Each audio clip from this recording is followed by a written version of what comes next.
Morning, Mr Johnson. Why did you lie to Parliament? Former British Prime Minister Boris Johnson is back yet again, this time to face questioning from a committee of MPs that could determine his political future. The Privileges Committee's purpose in this inquiry is to decide whether or not Mr Johnson misled the House of Commons, whether or not he committed a contempt of the House, and whether or not this was in any way intentional or reckless. In late 2021, stories began emerging of partying at Westminster while the country was under COVID-19 lockdown.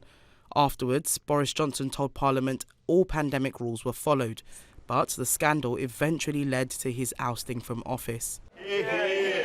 Will the Prime Minister tell the House whether there was a party in Downing Street on the 13th of November?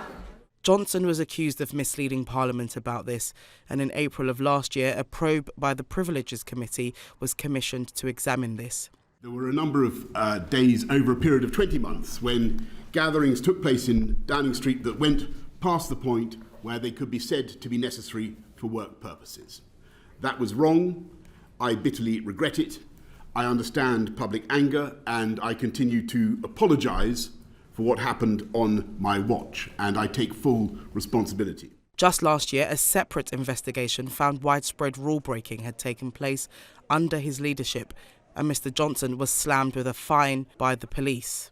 Let me say immediately that I've paid the fine, and I once again offer a full apology. This time, however, the former Prime Minister may not come back as easily as he continues to defend his integrity.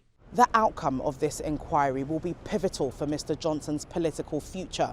And although conclusions won't be heard till later this year, any findings that he deliberately misled Parliament could sink his ambition of a return to high office. But whatever the outcome, his actions have once again placed him front and centre of a still struggling and divided Conservative Party. Lape Olarinoye, TRT World, London.